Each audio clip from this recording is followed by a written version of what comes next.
Hallo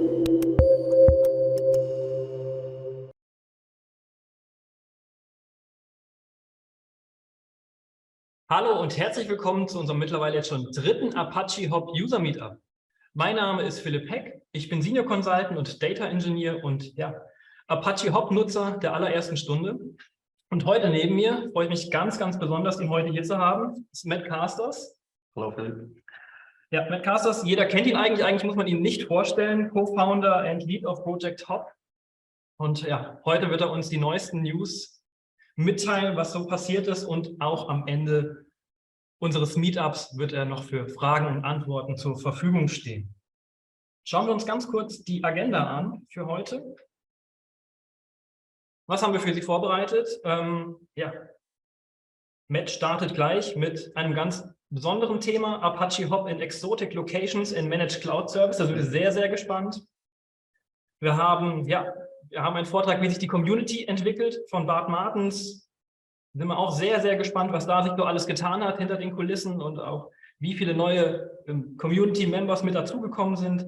Als drittes haben wir einen Anwendervortrag von Stefan Beck von der Public Plan. Er zeigt uns, wie Apache Hop im Einsatz bei denen ist und wie sie damit arbeiten. Vierter Vortrag mache ich. Wir haben einen Kafka-Step neu entwickelt oder verbessert und da zeigen wir, was wir für Probleme hatten und wie wir diese gelöst haben. Und ganz zum Schluss machen wir unsere Fragen- und Antwortenrunde, wo ihr die Fragen direkt an Matt stellen könnt. Ganz kurz noch ein organisatorischer Hinweis. Wir zeichnen das Meetup natürlich auf und Sie bekommen dann die Slides und die Meetingaufzeichnung im Nachgang zugeschickt. Wir wollen natürlich Sie ein bisschen besser kennenlernen, wollen gucken, wo stehen Sie mit Ihren Projekten, nutzen Sie schon Apache Hop, nutzen Sie Kafka und so weiter. Deswegen starten wir am Anfang mit einer kleinen Fragerunde, wo ich Sie bitten würde, 3 ganz kleine Fragen zu beantworten, ob Sie schon Apache Hop im Einsatz haben oder gerade evaluieren, wo stehen Sie da gerade, oder sind Sie bereits Nutzer? Nutzen Sie Kafka als Datenquelle? Haben Sie das schon in Planung? Nutzen Sie das schon oder ist das aktuell noch kein Thema für Sie? Und als dritte Frage, ob Sie bereits Kubernetes im Einsatz haben, ob Sie das nutzen. Das wäre ganz nett, wenn Sie das einmal kurz beantworten würden, damit wir einfach wissen, mit wem wir das zu tun haben. Sehr gut.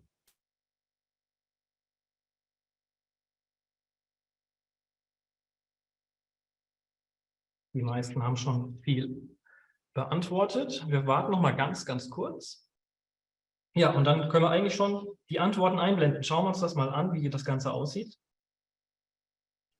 Ja, viele haben schon im Einsatz, viele in der Evaluierung. Das ist sehr, sehr interessant. Und ja, die aktuell noch Nein sagen, ich hoffe, die können wir heute überzeugen, das mal in die Evaluierung zu nehmen, sich das mal anzuschauen, weil es ein ganz tolles Tool.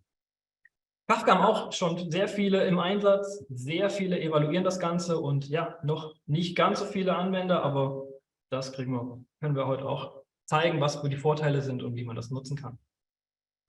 Kubernetes ist so ein bisschen gedrittelt, Drittel ja, Drittel in Evaluierung und Drittel nein. Es ist ganz interessant zu sehen, wie so die einzelnen Environments sich so entwickeln, wie die Kunden das nutzen. Sehr schön. Und nun gebe ich ab an Matt Carsters direkt zu unserem ersten Vortrag. Matt, the stage is yours. Thank you. Well, thanks it-novum. Thanks Louisa for organizing, for helping me get here. Let me share my screen. So yeah, a couple of topics that I wanted to talk about. The road to a more mature cloud for Apache Hop. Obviously, I was a general team, and we thought it was also nice to start talking about all the new things that happened since last year. It's been a particularly busy year, and the next speaker, Bart, actually did a fantastic job of putting everything that changes throughout the years. Since last year, we've had version 2 that came available, and Bart made really nice blog post about everything that happened. So you can see the Java 11, a lot of Apache Beam upgrades. I'll go into more details later on, but so we only have like 25 minutes to talk about. So you can just go through the whole history of what happens with Apache Hop through the blogs that are available. Right? They're quite it's quite fun to see that in the last year, so many things have changed. You can even see in the resume, like 82 tickets for a point release, 160, 200. It's like probably like over 500 issues that were fixed, things that got improved, new features that got added, and a bunch of them are pretty big, right? I think what Bart also did, and he will probably talk about this in his presentation, is a lot of documentation improvements. So that's been an ongoing theme, I guess, throughout all the updates that you can read. So 4 new versions and a lot of GUI improvements. If we take a look at the Hop GUI, one of the things that you will see, for example, is that there's no more menu in the latest versions.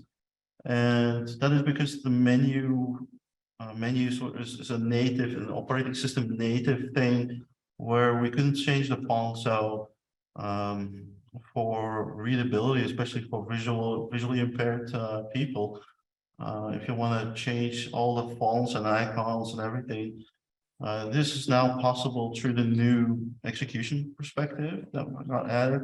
And in the look and feel section, you can change the UI zoom level. I put it at 150% for this presentation so that it looks better for the demo. Usually I would put it at 100%, and at 100% it picks up the font size of your operating system and uses that to scale all the icons in Hop. The features, the functionality of the menu was hidden behind the Hop icon in the toolbar. One of the things that we got added was like a welcome page where we can add immediate direct links to samples, for example, for Beam and stuff like that, and some explanation. And this is just particularly useful, I think, for new users that are using Apache Hop. What also was added was easier zooming, and this is particularly useful for larger pipelines and workflows where people have a lot of access, or indeed if you are visually impaired or you have, if you're older like myself and your vision becomes bad and you can't read the 4K fine print on your screen anymore, it just becomes easier to move around. And at the right bottom, you can grab this weird looking square rectangle and just move it around, or you can control click it in the background and move your pipeline or your workflow around. And this makes it easier to navigate across larger workflows and pipelines. Lots of improvements also to the file explorer. I will talk about the execution information perspective later on. But so yeah, improvements all across the board, I think, for the better. So talking about cloud specifically, yeah, we did massive updates to one of the low level things that we need for clouds, like the pipeline, right? So the pipeline, being able to run that on Google Cloud Platform Dataflow specifically then, but also on, let's say, the other platforms on Spark or Flink, whether it's Amazon AWS Glue or one of the variants that are out there, which are using either Spark or Apache Flink. That's important to us. And so we've made massive updates to both functionality and performance and stability. But I think particularly performance went up dramatically by doing all sorts of improvements in the backend. It's now really running very performant. And what you will notice that if you run pipelines, for example, on Google Cloud Platform Dataflow, we'll show that in a bit. For example, I had like this small example here where this pipeline was running, and you can actually see how that give me a lookup. I'm not going to run it now because it's going to take too long. I ran it a couple of days ago, and it's snowed under. Generate.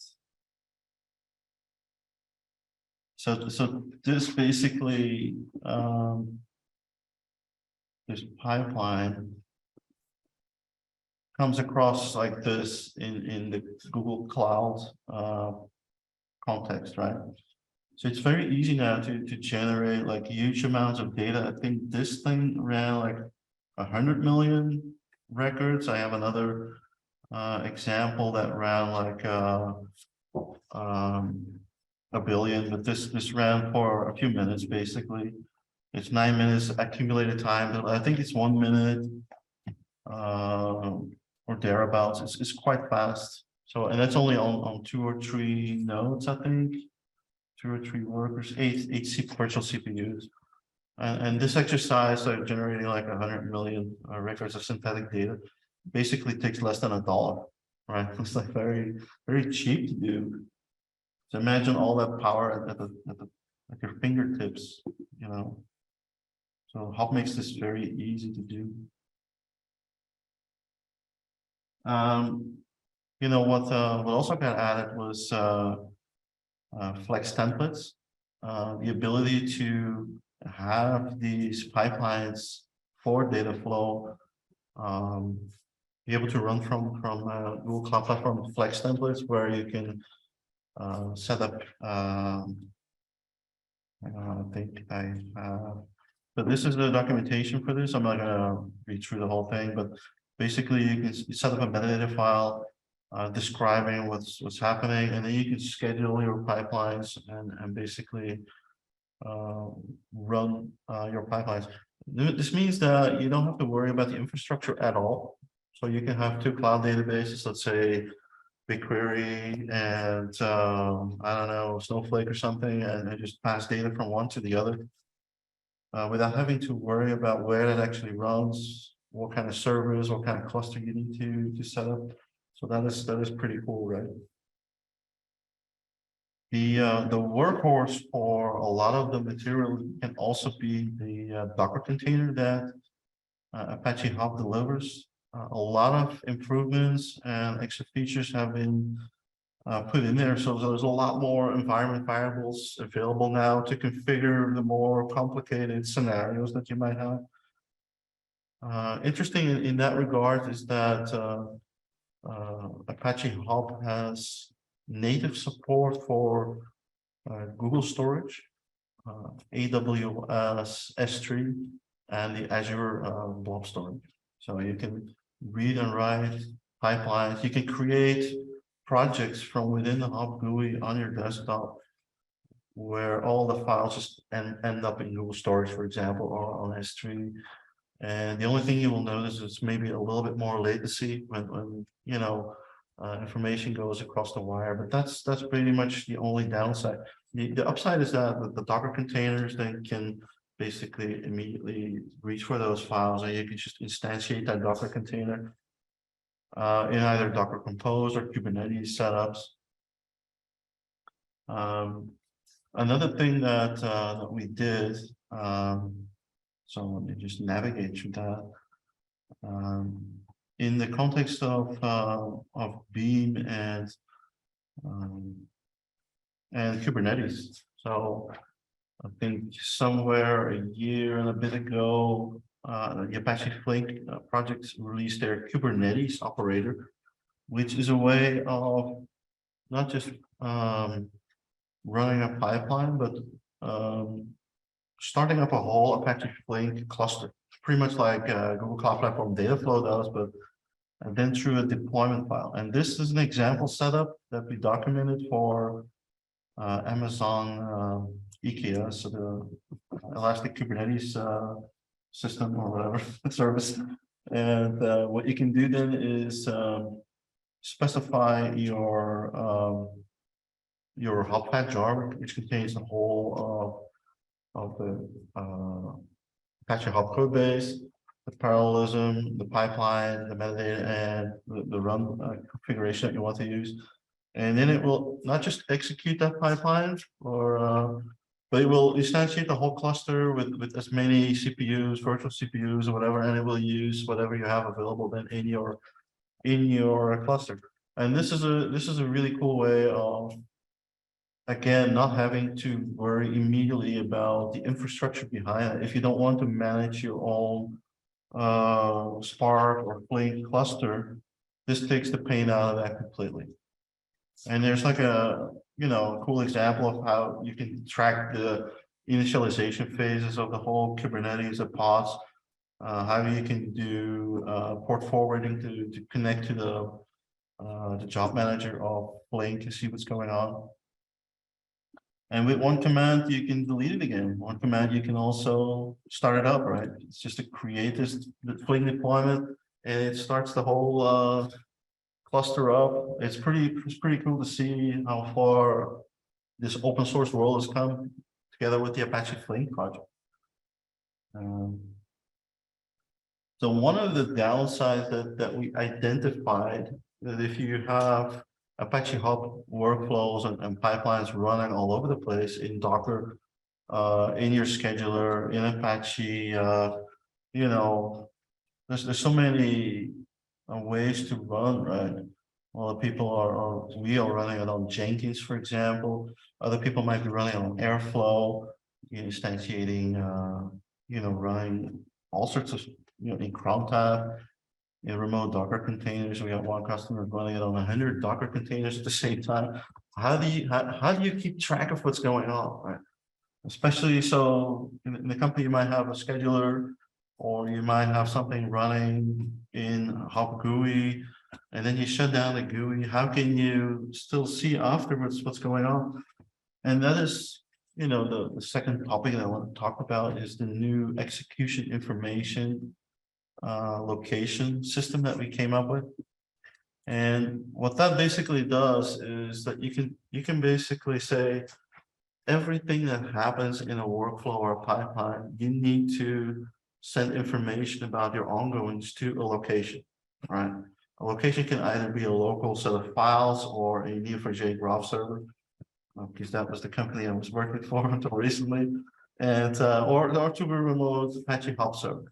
And that location serves an API will collect everything that was going on, not just the actions in a workflow, not just before and after the fact, but during the execution of a pipeline or a workflow.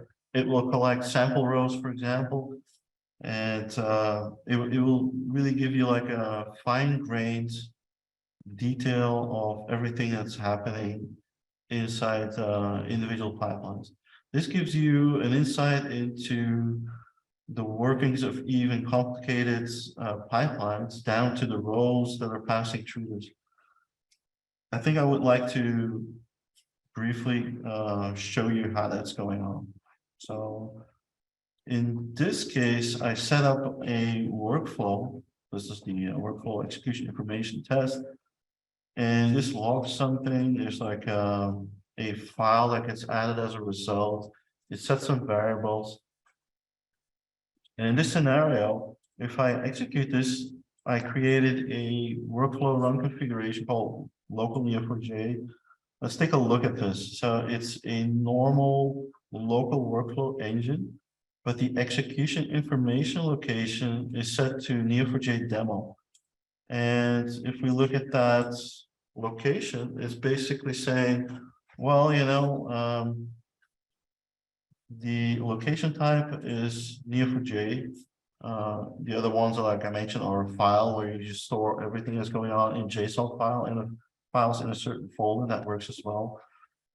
Important to remember is that files don't have transactional capabilities. So while eventually that will be consistent, it will not always be consistent when you read it. So you might have to refresh in the GUI to see, okay, it's still writing to a file somewhere, right? There's no way to get around it.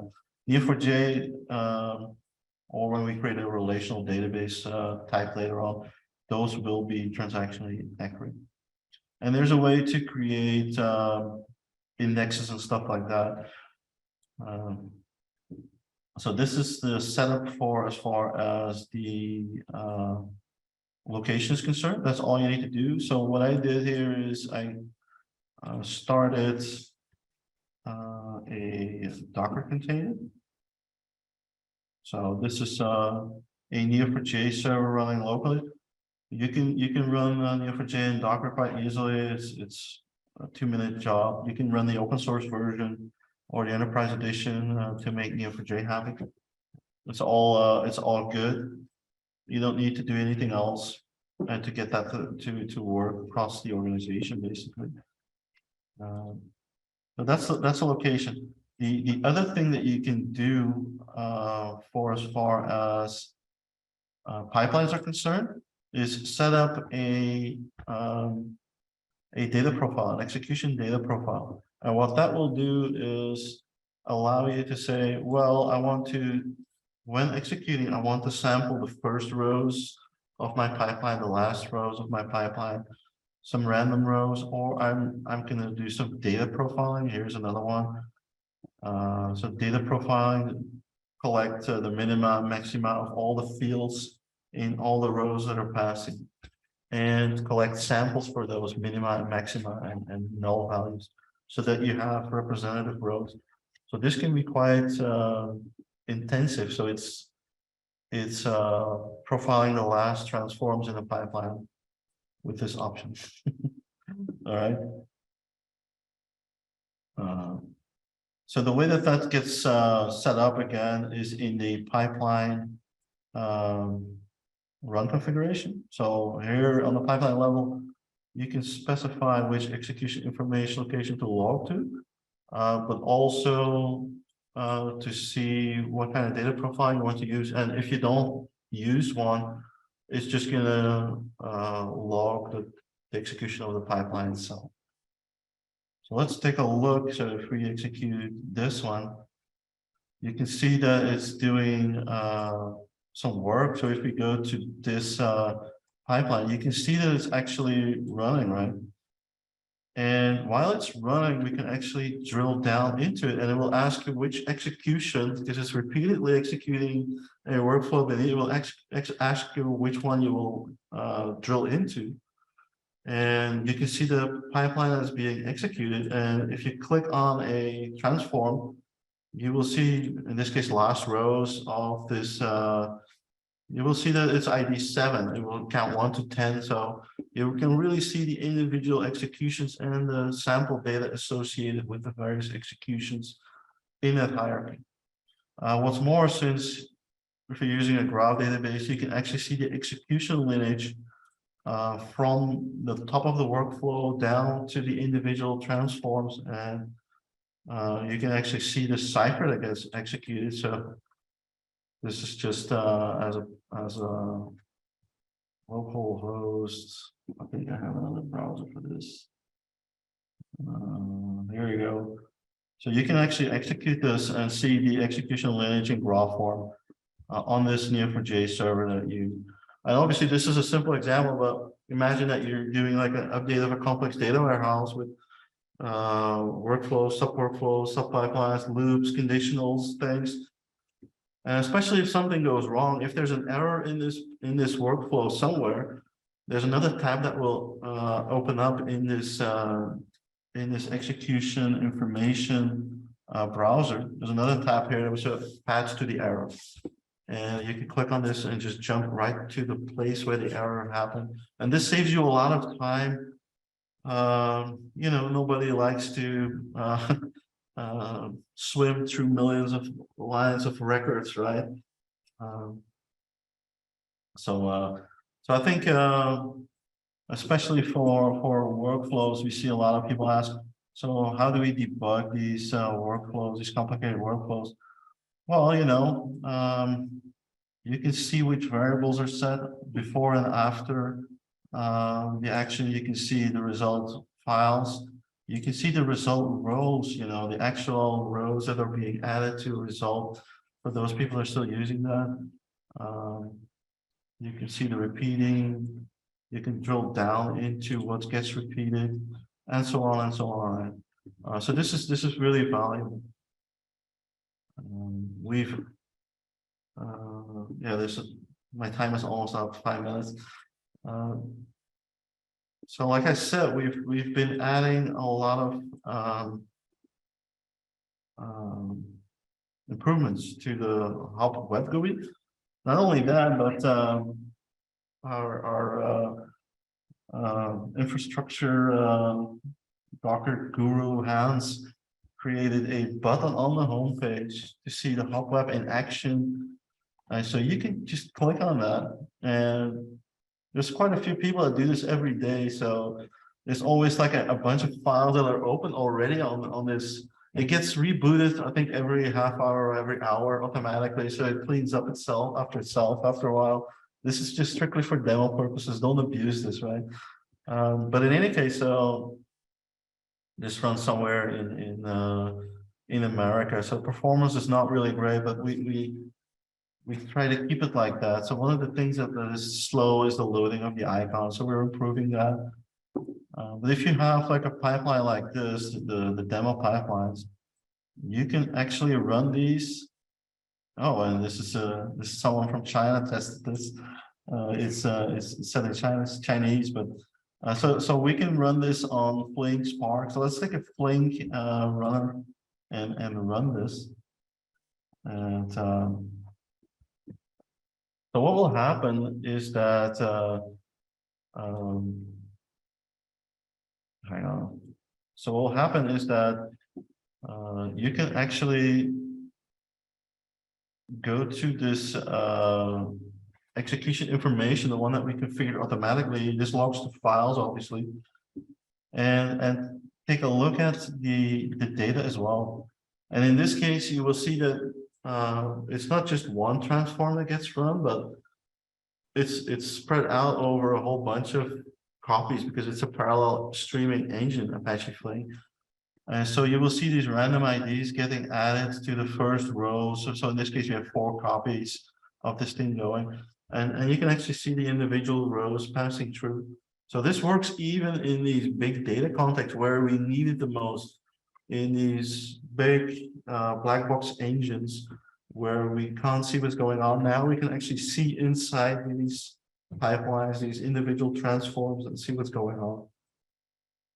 So yeah, this is pretty much what I wanted to talk about in these short 25 minutes, all the new advantages of using Hop 2.4 already, I think, right, that we're working on. Yeah, thank you very much for having me. Thanks, Matt. I love the new features. Pretty cool. There any questions?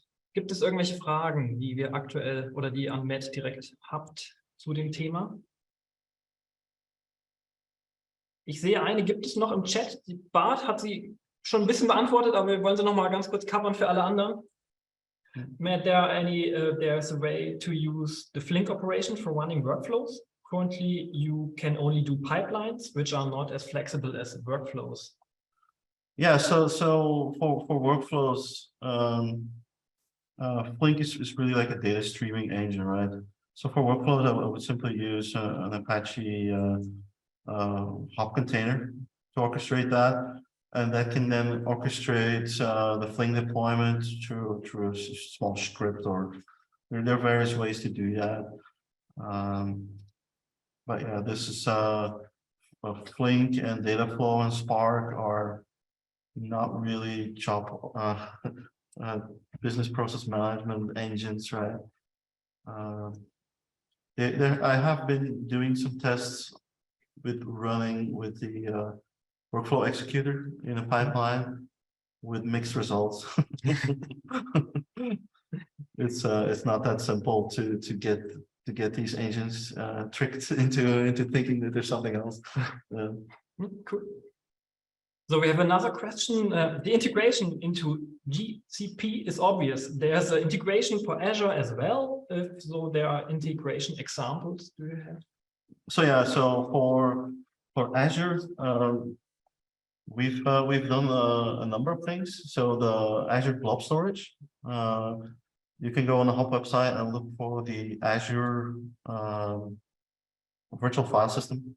It's quite easy to configure, and so we also added support for the hang on.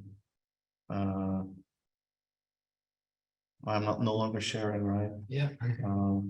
So yeah, for the Event Hub listener and writer, so that's also supported.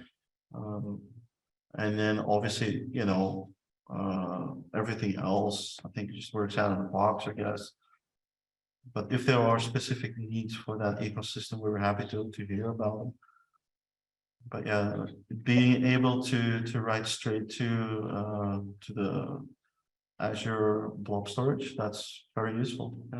Yeah. Thank you. Wenn es weitere Fragen gibt, gerne am Ende der Session machen wir noch eine große Q&A-Runde, da können wir weitere Fragen stellen, wenn noch welche auftreten.